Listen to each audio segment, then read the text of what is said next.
ভিডিঅ'ৰ ডেছক্ৰিপশ্যন আৰু এণ্ড স্ক্ৰীণত এইটো অধ্যায়ৰ প্লেলিষ্ট লিংক দি থৈছোঁ। প্লেলিষ্টত ভিডিঅ'বোৰ একাধিক্ৰমে সজ্জিত কৰি থৈছোঁ। তোমালোকে প্লেলিষ্টত গৈ ভিডিঅ'বোৰ একাধিক্ৰমে চাই যাব পাৰিবা।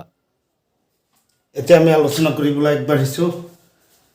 Class 10 science important question answer for HSLC 2022 chapter 1 প্ৰথমটো পাঠৰ পৰা 2022ৰ HSLC এক্সামত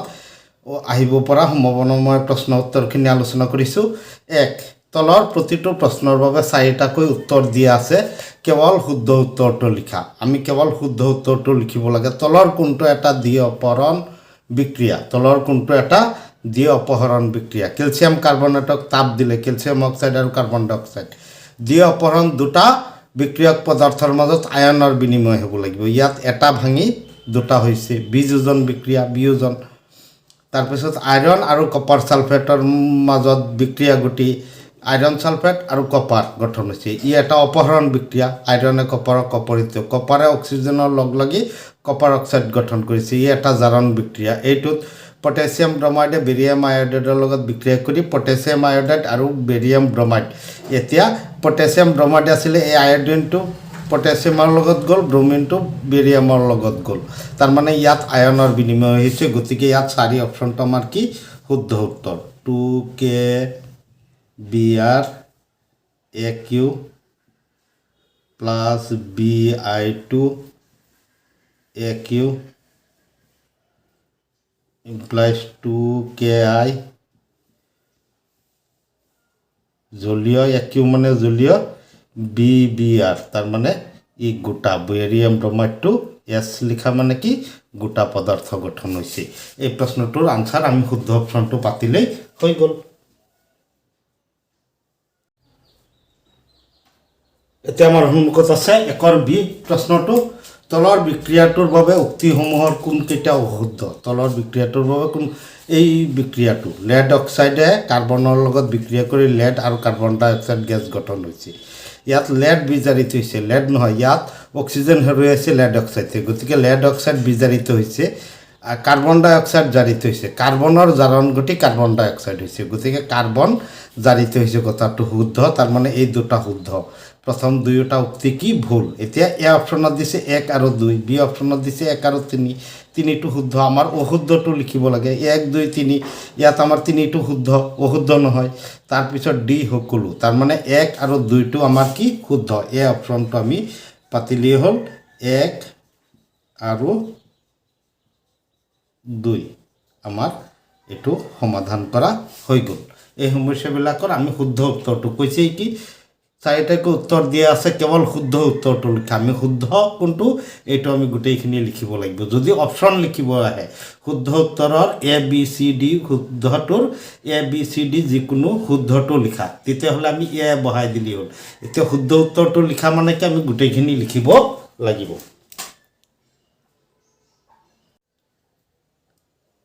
এতিয়া আমি আলোচনা কৰিবলৈ আগবাঢ়িছোঁ ইম্পৰ্টেণ্ট কুৱেশ্যন নম্বৰ 2। অতি চমু উত্তৰ দিয়া। অতি চমু 1 into 3 1 মাৰ্ক কৈ আছে। 3 into 1 into 3 তিনিটা প্ৰশ্নত 3 নম্বৰ থাকিব, 1 মাৰ্ক কৈ আছে। বায়ুত দহনৰ আগতে মেগনেছিয়ামৰ ফিটাৰডাল পৰিষ্কাৰ কৰি ল'ব লাগে কিয়? এই প্ৰশ্নটো তোমালোকৰ কিতাপৰ 6 পৃষ্ঠাৰ প্ৰশ্নাৱলীৰ 1 নং প্ৰশ্নটো পোনপটীয়াকৈ দিয়া আছে। এই প্ৰশ্নটোৰ আনসাৰ আমি এনেদৰে আগবঢ়ালেই হ'ল। সক্ৰিয় মেগনেছিয়ামে বায়ুৰ অক্সিজেনৰ লগ লাগি ফিটাৰ ওপৰত মেগনেছিয়াম অক্সাইডৰ আৱৰণ গঠন কৰে আৰু ফিটাত ধূলি বালি লাগি থাকে। হে ফিটাডাল পৰিষ্কাৰ কৰা হয়। এতিয়া মেগনেছিয়াম অক্সাইডৰ আৱৰণ এটাও থাকে, তেতিয়াহ'লে অক্সিজেনৰ লগত বিক্ৰিয়া কমকৈ হ'ব, উজ্জ্বল শিখাৰে নজ্বলে আৰু ধূলি বালি লাগি থাকে। হে ফিটাডাল পৰিষ্কাৰ কৰা হয়। এইকাৰণে পৰিষ্কাৰ কৰা হয় যাতে উজ্জ্বল শিখাৰে জ্বলে। যেতিয়া মেগনেছিয়াম অক্সাইডৰ আৱৰণ নাথাকিব আৰু ধূলি বালি নাথাকিব, বায়ুৰ অক্সিজেনৰ সংস্পৰ্শত আহি উজ্জ্বল শিখাৰে জ্বলিব আৰু বিশুদ্ধ মেগনেছিয়াম অক্সাইড আমি প্ৰস্তুত হ'ব, তেতিয়াহে আমি পাম। তাৰপিছত দ্বিতীয়টো প্ৰশ্ন আছে, চহনক এটা তাপবৰ্জী বিক্ৰিয়া বুলি কিয় বিবেচনা কৰা হৈছে ব্যাখ্যা কৰা। এইটো তোমালোকৰ কিতাপত 10 নং প্ৰশ্নটো পোনপটীয়াকৈ আহিছে। 10 নং প্ৰশ্ন তোমালোকৰ কিতাপত আছে 15 পেজ অনুশীলনীত। আমাৰ শৰীৰৰ দেহকোষত গ্লুকোজ অণু অক্সিজেনৰ লগ লাগি কাৰ্বন ডাই অক্সাইড, পানী আৰু শক্তি উৎপন্ন হয়। ইয়াকে সহন বুলি আৰু এয়াকে সহন বুলি কোৱা হয় এই শক্তি আৰু আমাৰ শৰীৰৰ যাৱতীয় কাৰ্যৰ লগতে আমাৰ শৰীৰটো গৰম কৰি ৰাখে হে সহনক তাপবৰ্জী বিক্ৰিয়া আখ্যা দিয়া হয় বা এইখিনি নিলিখেও সহন আৰু এই কাৰ্যৰ দ্বাৰা আমাৰ যাৱতীয় কাৰ্য সম্পন্ন হয় গতিকে আমি তেনেকৈ আগবঢ়ালেই হ'ল তাৰপিছত আছে আমাৰ তৃতীয়টো প্ৰশ্ন এইটো এটা মেকিং প্ৰশ্ন আগবঢ়াইছোঁ তোমালোকৰ কিতাপৰ 2 পৃষ্ঠাত আছে চোৱা ৰাসায়নিক সমীকৰণ তাৰ ওপৰতে আছে এই কথাখিনি এটা ছবি দিয়া আছে বিকাৰৰ এই তাৰ সোঁফালে আছে কি পৰ্যবেক্ষণৰ দ্বাৰা ৰাসায়নিক বিক্ৰিয়া এটা ঘটিছে নে নাই নিৰ্ণয় কৰিব পাৰোঁ কি পৰ্যবেক্ষণৰ দ্বাৰা তলৰ পৰ্যবেক্ষণবোৰৰ এটা বা একাধিক বা আটাইবোৰৰ দ্বাৰা ৰাসায়নিক বিক্ৰিয়া সংঘটিত হোৱা নিৰ্ণয় কৰিব পাৰি এইটো কিছুমান বিশেষ ক্ষেত্ৰত যেটো আমি এতিয়া উল্লেখ কৰিব নালাগে এ অৱস্থাৰ পৰিৱৰ্তন হ'লে বি ৰঙৰ পৰিৱৰ্তন হ'লে সি গেছৰ উৎপত্তি হ'লে ডি উষ্ণতাৰ পৰিৱৰ্তন হ'লে আমি এই কথাখিনিৰ যিকোনো এটা বা আটাইবোৰ সংঘটিত হ'লে কি গম পাম ৰাসায়নিক বিক্ৰিয়াটা সংঘটিত হোৱাটো আমি গম পাম 2 নম্বৰৰ এই তিনিটা প্ৰশ্ন 3 নম্বৰ থাকিব এক এককে থাকিব তোমালোকে এইকেইটা আহিলে এনেদৰে লিখিলে হৈ গ'ল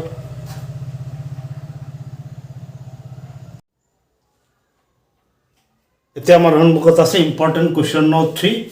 তলৰ ৰাসায়নিক বিক্ৰিয়াবোৰৰ সন্তুলিত সমীকৰণ লিখা মানে 1 into 8 প্ৰতিটোত 1 মাৰ্ক কৈ থাকিব 8টা প্ৰশ্ন থাকিব ইয়াত 8টা প্ৰশ্ন আমি সমাধান কৰিবলৈ আগবাঢ়ো প্ৰথমতে আছে জিংকৰ গুৰিৰ ওপৰত লঘু সালফিউৰিক এচিড দিলে কি ৰাসায়নিক বিক্ৰিয়া হয় এইটো আমি লিখিব লাগে এইটো তোমালোকৰ কিতাপৰ কাৰ্যকলাপ এটা চোৱা 1.3 কাৰ্যকলাপটো আছে এইটো 2 পৃষ্ঠাত আছে আৰু 3 পৃষ্ঠাত সমীকৰণটো দিয়া আছে 1.3 সমীকৰণটো হয় গতিকে আমি এইটো এতিয়া কেনেকৈ সমাধান কৰিম জিংকৰ গুৰিৰ ওপৰত মানে জিংক Zn লঘু সালফিউরিক এসিড H2SO4 এটো জলীয় হ'ব ইমপ্লাইজ কি হ'ব জিংক সালফেট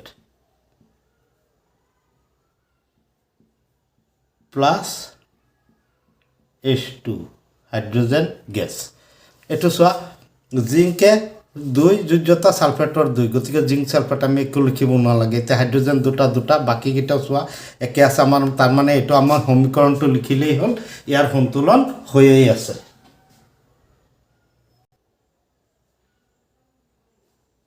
এতিয়া আমাৰ সন্মুখত আছে তিনিৰ দ্বিতীয়টো প্ৰশ্ন হাইড্ৰোজেন যোগ ক্লোৰিন হাইড্ৰোজেন ক্লোৰাইড এটো তোমালোকৰ কিতাপৰ 6 পৃষ্ঠাৰ প্ৰশ্নাৱলীৰ 2 1 নং প্ৰশ্নটো এতিয়া আমি এটো সমাধান কৰো হাইড্ৰোজেন সদায় অণু হিচাপে থাকে H2 যোগ ক্লোৰিন এটো গ্যাস ক্লোৰিন অণু হিচাপে থাকে এটো গ্যাসীয় যোগ হাইড্ৰোজেন ক্লোরাইড 2HCl এটো জলীয় হয় বা ধোয়া হয় এটো গ্যাসীয় হয় গতিকে হাইড্ৰোজেন ক্লোৰাইড আমি হাইড্ৰোজেন দুটা ক্লোৰিন দুটা ইয়াত দুই দিছো হাইড্ৰোজেন ক্লোৰাইড ইয়াৰো আমাৰ কি হৈ গল সন্তুলিত ৰাসায়নিক সমীকৰণটো লিখা হৈ গল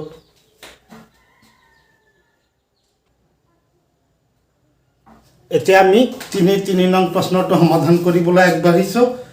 কি কৈছে তিনি প্ৰাকৃতিক গেছৰ দহন ঘটালে ইয়াৰ বাবে সন্তুলিত ৰাসায়নিক সমীকৰণটো আমি লিখিব লাগে ইয়াৰ বাবে সন্তুলিত ৰাসায়নিক সমীকৰণটো আমি ক'ত পাম তোমালোকৰ কিতাপৰ 7 পৃষ্ঠাত চোৱা প্ৰাকৃতিক গেছৰ দহন আছে তাৰপৰা তাতে আছে সন্তুলিত সমীকৰণটো এটো আমি সমাধান কৰো প্ৰাকৃতিক গেছৰ মুখ্য উপাদান কি হৈছে মিথেন এই গেছীয় অৱস্থাত থাকে প্লাস অক্সিজেনৰ লগত বিক্ৰিয়া কৰি হৈ কি হয় অক্সিজেনো গ্যাস হয় ইয়াত কি হয় কাৰ্বন ডাই অক্সাইড গ্যাস যোগ পানী H2O এটো তৰল আমাৰ এই ৰাসায়নিক বিক্ৰিয়াটো সংঘটিত হয় মিথেনে অক্সিজেনৰ লগ লাগি কাৰ্বন ডাই অক্সাইড আৰু পানী গঠন হয় এতিয়া আমি ইয়াক সন্তুলন কৰিব লাগে ইয়াক সন্তুলন কৰিবলৈ যাওতে সোয়া অক্সিজেন দুটা এটা তিনটা ইয়াত দুটা আছে আমি কি চাৰিটা বনালো এতিয়া চাৰিটা ইয়াত দুটা হৈ আছে ইয়াত দুই লিখিলে দুটা হৈ যায় হাইড্ৰোজেন চাৰিটা 2 দ্বিগুণ 4 চাৰিটা আমাৰ মানে এটো সন্তুলন কৰা হৈ গল এই সমস্যাটো আমি এনেদৰে সন্তুলন কৰি থৈ আহিলেই হৈ গল এতিয়া আমাৰ সন্মুখত আছে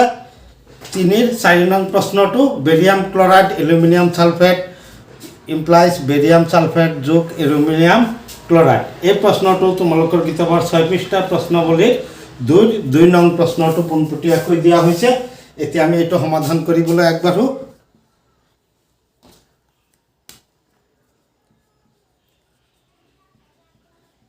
বেৰিয়াম ক্লৰাইড বেৰিয়ামৰ Ba ক্লোৰিনৰ Cl বেৰিয়ামৰ 2 ক্লোৰিনৰ 1 গতিকে বেৰিয়ামৰ 2টো ইয়াত বহিব প্লাস এলুমিনিয়াম সালফেট এলুমিনিয়ামৰ Al সালফেটৰ SO4 এতে এলুমিনিয়ামৰ 3 সালফেটৰ 2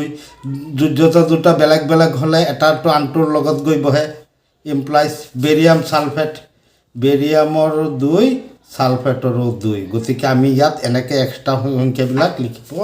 নালাগে তাৰ পিছত হৈছে কি এলুমিনিয়াম ক্লৰাইড এলুমিনিয়ামৰ 3 আৰু ক্লোৰিনৰ 1 গতিকে এলুমিনিয়ামৰ 3টো গৈ ইয়াত বহিব এতিয়া আমি সন্তুলন কৰিব লাগে ক্লোৰিন দুটা ইয়াত হৈছে 3টা আমি ইয়াত 2 দিয়াৰ লগে লগে কি হ'ব 6টা ইয়াত দুটা আছে আমি ইয়াত 3 দিব লাগিব 6টা বেৰিয়াম 3টা হল মানে কি ইয়াত 3 দিব লাগিব বেৰিয়াম 3টা সালফেট 3টা হৈ গল সালফেট বাওফালে 3টা আছে এলুমিনিয়াম দুটা ইফালেও এলুমিনিয়াম দুটা ইয়াৰ লগে লগে এই সমস্যাটো আমাৰ সন্তুলন কৰা হৈ গল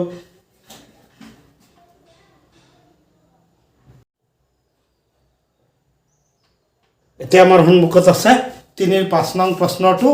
সোডিয়াম যোগ পানী সোডিয়াম হাইড্ৰক্সাইড যোগ হাইড্ৰোজেন এই প্ৰশ্নটো তোমালোকৰ কিতাপৰ 6 পৃষ্ঠাৰ প্ৰশ্নাৱলীৰ 2 নং প্ৰশ্নটো পোনপটীয়াকৈ আহিছে এটো আমি সমাধান কৰো সোডিয়াম Na যোগ পানী H2O যোগ implies sodium hydroxide Na হাইড্ৰক্সাইডৰ OH সোডিয়ামৰ 1 হাইড্ৰক্সাইডৰ 1 আমি একো লিখিব নালাগে তাৰ পিছত হাইড্ৰোজেনটো অণু হিচাপে থাকে এতিয়া আমি ইয়াক সন্তুলন কৰিব লাগে ইয়াত আমি সন্তুলন কেনেকৈ কৰিম চোৱা অক্সিজেন ইয়াত এটা হাইড্ৰোজেন দুটা তিনটা হৈ আছে গতিকে আমি ইয়াত কি কৰিব লাগিব ইয়াত 2 দিম ইয়াত 2 দিয়াৰ লগে লগে অক্সিজেন দুটা আমি ইয়াতো 2 দিব লাগিব ইয়াতো 2 দিয়াৰ লগে লগে ইয়াতো কি হ'ব 2 হ'ব 2 হোৱাৰ লগে লগে চোৱা হাইড্ৰোজেন দুটা আৰু দুটা চাৰিটা হৈ গল সোডিয়াম দুটা হৈ গল অক্সিজেন হুফালেও দুটা হৈ গল তাৰ মানে আমাৰ এইটো সন্তুলন কৰা হৈ গল এতিয়া আমি পৰৱৰ্তীটো সন্তুলন কৰিবলৈ আগবাঢ়ো এই প্ৰশ্নটো তোমালোকৰ কিতাপৰ অনুশীলনীৰ 6 নং প্ৰশ্নটো পোনপটীয়াকৈ আহিছে বেৰিয়াম ক্লৰাইড যোগ H2SO4 ইমপ্লাইজ বেৰিয়াম সালফেট যোগ হাইড্ৰক্লৰিক এসিড এতিয়া আমি এটো খালি সন্তুলন কৰিব লাগে সমীকৰণটো দিয়াই আছে গতিকে আমি BaCl2 H2SO4 implies barium sulfate BaSO4 HCl এতিয়া চোৱা হাইড্ৰোজেন দুটা বেৰিয়াম এটা ক্লোৰিন দুটা ইয়াত 2 দিব লাগিব 2 দিয়াৰ লগে লগে হাইড্ৰোজেন দুটা হৈ গল দুটা সালফেট এটা হুফালে এটা গতিকে আমাৰ এটো অতি সহজতে সন্তুলন হৈ গল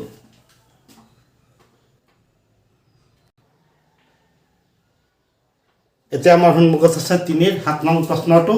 এলুমিনিয়াম যোগ কপাৰ ক্লৰাইড এলুমিনিয়াম ক্লৰাইড যোগ কপাৰ এই প্ৰশ্নটো তোমালোকৰ কিতাপৰ অনুশীলনীৰ 15 পৃষ্ঠাৰ 7 নং প্ৰশ্নটো পোনপটীয়াকৈ আহিছে এতিয়া আমি এটো সমাধান কৰো এলুমিনিয়াম মানে Al যোগ কপাৰ ক্লৰাইড কপাৰৰ যোজ্যতা আমি ইয়াত 2 বুলি ধৰিম একো হয় কিন্তু আমাৰ 2 থকাই দিছে এলুমিনিয়াম ক্লৰাইড Al ক্লোৰিন এলুমিনিয়ামৰ 1 ক্লোৰিনৰ এলুমিনিয়ামৰ 3 ক্লোৰিনৰ 1 গতিকে 3টো ইয়াত বহিব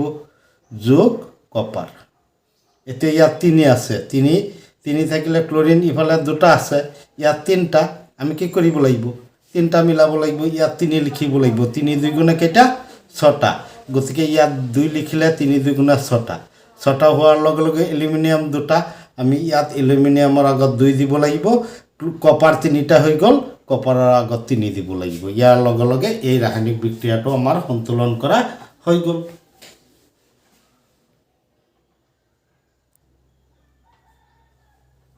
এতিয়া আমাৰ সন্মুখত আছে 3-8 নং প্ৰশ্ন অৰ্থাৎ 3ৰ অন্তিমটো প্ৰশ্ন এই প্ৰশ্নটোত কি কৈছে মেগনেছিয়াম গোটা হাইড্ৰোক্লোৰিক অ্যাসিড জলীয় মেগনেসিয়াম ক্লোৰাইড যোগ হাইড্ৰোজেন মেগনেসিয়ামে হাইড্ৰোক্লোৰিক অ্যাসিডৰ লগত বিক্ৰিয়া কৰি মেগনেসিয়াম ক্লোৰাইড আৰু হাইড্ৰোজেন গ্যাস প্ৰস্তুত কৰে আমি এই ৰাসায়নিক বিক্ৰিয়াটো মেগনেসিয়ামৰ সংকেত Mg এটো এস গোটা পদাৰ্থ বুজাইছে হাইড্ৰোক্লোৰিক এসিড HCl একিউএ বুজাইছে পানীত দ্ৰৱণীয় দ্ৰৱীভূত অৱস্থাত বিক্ৰিয়া হয় মেগনেসিয়াম ক্লোৰাইড মেগনেসিয়ামৰ 2 ক্লোৰিনৰ 1 গতিকে ইয়াত 2 বহিব AQ plus hydrogen gas H2 hydrogen অণু হিসাবে থাকিব গ্যাস G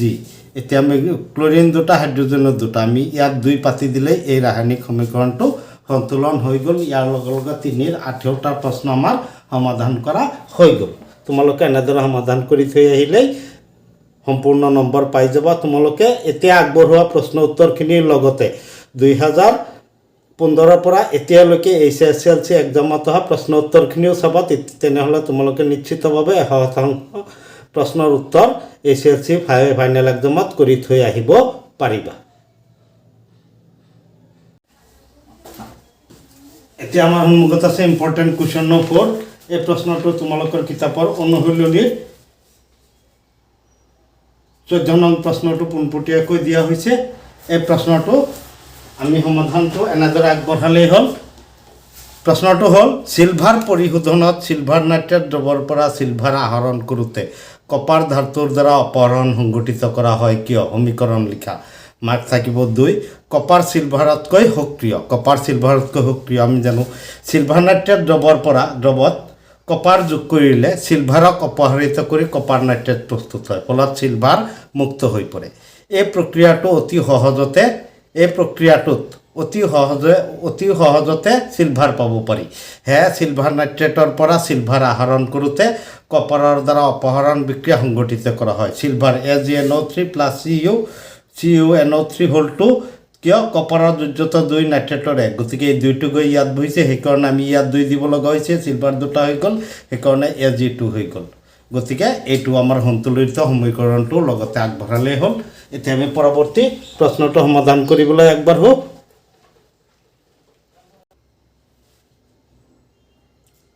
এতিয়া আমাৰ সন্মুখত আছে প্ৰশ্ন নং 5 পানীৰ অণুৰ বিদ্যুৎ বিশ্লেষণত পোৱা হাইড্ৰোজেন গ্যাস অক্সিজেনতকৈ বেছি হয় কিয় এই প্ৰশ্নটো তোমালোকৰ কিতাপৰ 9 পৃষ্ঠাৰ কাৰ্যকলাপ 1.7 ৰ পৰা মেকিং হিচাপে আগবঢ়াইছে এই প্ৰশ্নটো তোমালোকৰ কিতাপৰ কাৰ্যকলাপ 1.7 ত আছে সোৱা পৰীক্ষা নল দুটাত সংগ্ৰহ কৰা গ্যাসৰ আয়তন একেনে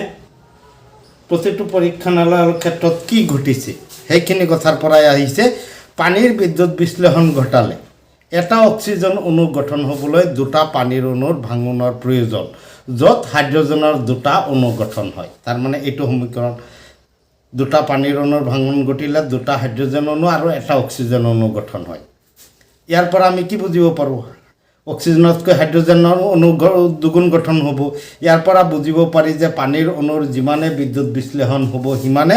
অক্সিজেনতকৈ হাইড্ৰোজেন অণু দুগুণ হ'ব হে অক্সিজেনতকৈ হাইড্ৰোজেন গ্যাস বেছি হয় বা হাইড্ৰোজেন গ্যাস বেছি প্ৰস্তুত হয় এইদৰে এই প্ৰশ্নটোৰ সমাধান আমি আগবঢ়ালেই হ'ব এইটো এটা 2 মাৰ্কৰ প্ৰশ্ন হ'ব গতিকে আমি এই প্ৰশ্নবিলাক এনেদৰে সমাধান কৰিলেই হ'ল তোমালোকে এইখিনি প্ৰশ্ন উত্তৰৰ লগতে 2020 ৰ পৰা এতিয়ালৈকে অহা HSLC এক্সামত অহা আটাইবোৰ প্ৰশ্ন উত্তৰ চাবা তেন্তে তোমালোকে পৰীক্ষাত এইটো পাঠৰ আটাইবোৰ প্ৰশ্ন সমাধান কৰি থৈ আহিব পাৰিবা এতিয়া আমাৰ সন্মুখত আছে ইম্পৰ্টেন্ট কোৱেশ্চন নম্বৰ 6 এই প্ৰশ্নটো তোমালোকৰ কিতাপৰ পৰা এটা কাৰ্যকলাপ ভিত্তিক এটা প্ৰশ্ন প্ৰতি বছৰে কাৰ্যকলাপ ভিত্তিক প্ৰশ্ন থাকে এটো 1.3 কাৰ্যকলাপ 1.3 পৰা এই প্ৰশ্নটো আগবঢ়া হৈছে এটা পৰীক্ষা নলত কেইটুকুৰা মান জিংক লোৱা ইয়াত লঘু হাইড্ৰোক্লোৰিক এসিড যোগ কৰা পৰ্যবেক্ষণ কৰি উত্তৰ দিয়া কি দেখা যায় কি হয় না হয় এতে জিংকৰ টুকুৰাৰ পৰা হাইড্ৰোক্লোৰিক এসিড যোগ কৰিলে জিংকৰ টুকুৰাৰ চাৰিওপৰে নে বুৰবুৰণি ওলোৱা দেখা যায় কি হয় না হয় ইয়াত জিংক হাইড্ৰোজেনতকৈ অধিক সক্ৰিয় হোৱা বাবে হাইড্ৰোজেনক অপহৰিত কৰি জিংক সালফেট জিংক ক্লোৰাইড গঠন হয় জিংক ক্লোৰাইড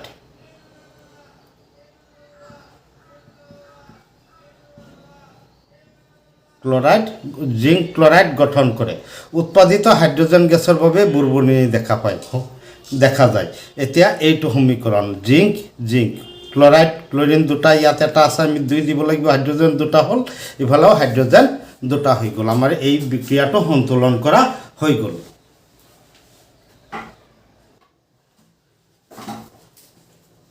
এতিয়া আমাৰ সন্মুখত আছে পৰৱৰ্তী 7 নং ইম্পৰ্টেণ্ট কুৱেশ্যন নং 7 এই প্ৰশ্নটো তোমালোকৰ কিতাপৰ 12 নং প্ৰশ্নটো অনুশীলনীৰ 12 নং প্ৰশ্ন 15 পৃষ্ঠাত আছে পোনপটীয়াকৈ আগবঢ়োৱা হৈছে তাপ পোহৰ আৰু বিদ্যুৎ শক্তিৰে সংঘটিত বিযোজন বিক্ৰিয়াৰ উদাহৰণ দিয়া তাপৰ দ্বাৰা কেলছিয়াম কাৰ্বনেটক তাপ দিলে কেলছিয়াম অক্সাইড আৰু কাৰ্বন ডাই অক্সাইডলৈ বিয়োজিত হয় ইয়াৰ এইটো গোটা পদাৰ্থ এইটো গোটা এছ লিখি দিব পৰা এইটো গেছ যদি এইটো উল্লেখ কৰে তেতিয়াহ'লে লিখি দিব পোহৰ সিলভাৰ ক্লৰাইডক সূৰ্যৰ পোহৰত ৰাখিলে সিলভাৰ আৰু ক্লৰিনলৈ বিয়োজিত হয় ইয়াত ক্লৰিন দুটা আমাৰ বা পক্ষতো ক্লৰিন দুটা থাকিবলৈ লাগিব সিলভাৰ দুটা হৈ গ'ল ইয়াত সিলভাৰ দুটা হ'ব তাৰপিছত পানীৰ বিদ্যুৎ শক্তিৰে পানীৰ বিদ্যুৎ বিশ্লেষণ ঘটালে হাইড্ৰোজেন আৰু অক্সিজেন গেছৰ প্ৰস্তুত হয় ইয়াত অক্সিজেন দুটা ইয়াত আছে এটা আমি ইয়াত 2 দিব লাগিব ইয়াত 2 দিয়াৰ লগে লগে হাইড্ৰোজেন 4টা ইয়াত আছে দুটা আমি ইয়াত 2 দিলে এইটো সন্তুলিত সমীকৰণ হৈ গ'ল এই প্ৰশ্নকেইটাৰ আনসাৰ আমি এনেদৰে আগবঢ়ালেই হ'ব এটা আমি সমাধান কৰিবলৈ একবাৰ আহিছোঁ ইম্পৰ্টেণ্ট কুৱেশ্যন 8 এটা শুকান উতনৰ নলীত 2 গ্ৰামমান ফেৰাছ ছালফেটৰ স্ফটিক লোৱা ইয়াক বাৰ্ণাৰ শিখাত গৰম কৰি পৰ্যবেক্ষণ কৰা আৰু উত্তৰ দিয়া 1 + 1 + 1 = 3 3 মাৰ্ক আছে তিনিটা কি পৰিৱৰ্তন দেখা যায় কি অন্য হয় বিক্ৰিয়াৰ সন্তুলিত সমীকৰণ লিখা এই প্ৰশ্নটো তোমালোকৰ কিতাপৰ এটা ক্ৰিয়াকলাপ ভিত্তিক প্ৰশ্ন কাৰণ প্ৰতি বছৰে এটা আহে এইটো ক্ৰিয়াকলাপ 1.5 ৰ ওপৰত ভিত্তি কৰি এই প্ৰশ্নটো আগবঢ়োৱা হৈছে এতিয়া তাত চালেও তোমালোকে এইটো প্ৰশ্নৰ আনসাৰ পাৰি যাবা ফেৰাছ ছালফেটৰ সেউজীয়া ৰং নোহোৱা হয় আৰু পুৰা গন্ধকৰ গোন্ধ পোৱা যায় পুৰা গন্ধকৰ দৰে গোন্ধ পোৱা যায় দ্বিতীয়টো কি হয় তাপ পাই পানী নোহোৱা হয় মানে স্ফটিকবিলাকত ৰং কিয় হয় পানীৰ অণু সংযুক্ত হৈ থাকে পানী নোহোৱা হোৱাৰ লগতে ফেৰাছ ছালফেটৰ বিয়োজন ঘটে বাবে সেউজীয়া ৰং নোহোৱা হয় বিয়োজনত প্ৰস্তুত হোৱা ছালফাৰৰ অক্সাইডৰ বাবে পুৰা গন্ধকৰ গোন্ধ পোৱা যায় এতিয়া আমি বিক্ৰিয়াৰ সন্তুলিত সমীকৰণ লিখিব লাগে এতিয়া আমি কি পাইছো ফেৰাছ ছালফেট ইয়াক তাপ দিলে কি হয় বিয়োজন হৈ পেলাই ফেৰিক অক্সাইড গঠন হয় লগতে সালফার ডাইঅক্সাইড গঠন হয় লগতে সালফার ট্রাইঅক্সাইড গঠন হয় অক্সিজেন 3টা 6টা 7টা 8টা হ'বলৈ হলে আমি ইয়াত 2 দিব লাগিব ইয়াত 2 দিয়াৰ লগে লগে কি হল এটো দুটা হৈ গল এতিয়া সালফার কেইটা আছে ইয়াত সালফার আছে কেইটা দুটা ইয়াত এটা দুটা হৈ গল আমাৰ মানে সন্তুলিত সমীকৰণ লিখাও হৈ গল এই সমস্যাবিলাকৰ আনসাৰ আমি এনেদৰে আগবঢ়ালেই হৈ গল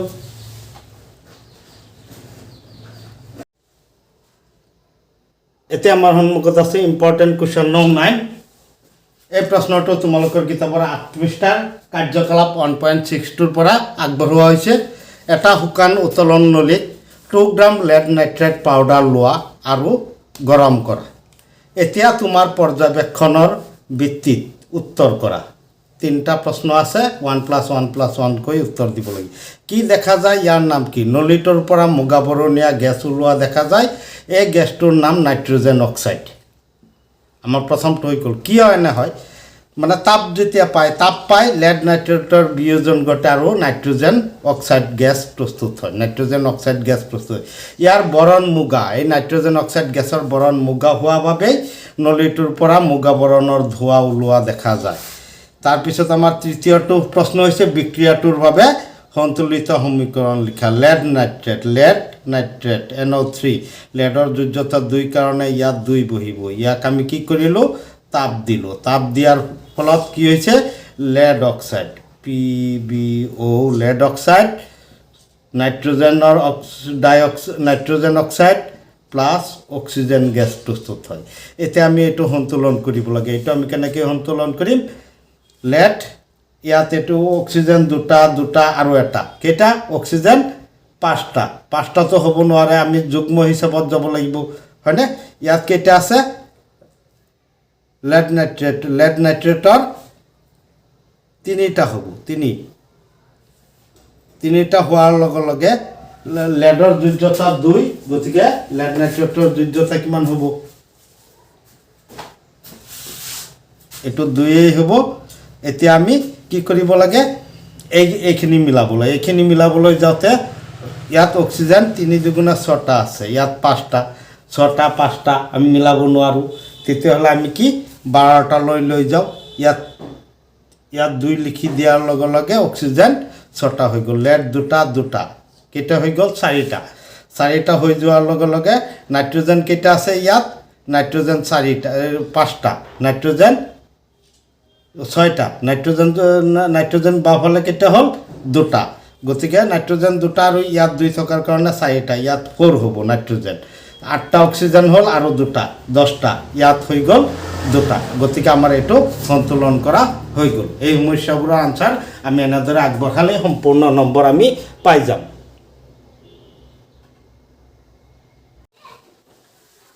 এটা আমাৰ সন্মুখত আছে ইম্পৰ্টেন্ট কোৱেশ্চন নম্বৰ 10 এই প্ৰশ্নটো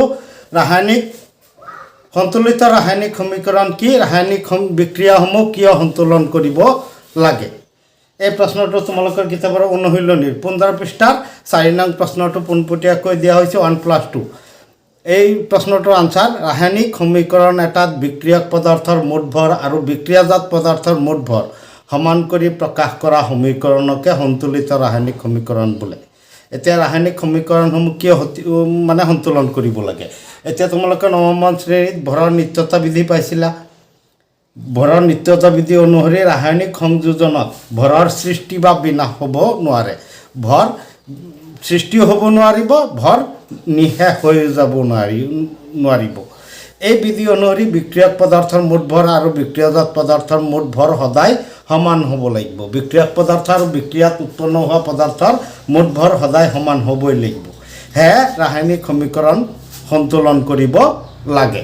এই প্ৰশ্নটোৰ আনসাৰ আমি এনেদৰে আগবঢ়ালেই হ'ল এতিয়া আমি ইয়াৰ পৰৱৰ্তী প্ৰশ্নটো সমাধান কৰিবলৈ আগবঢ়ো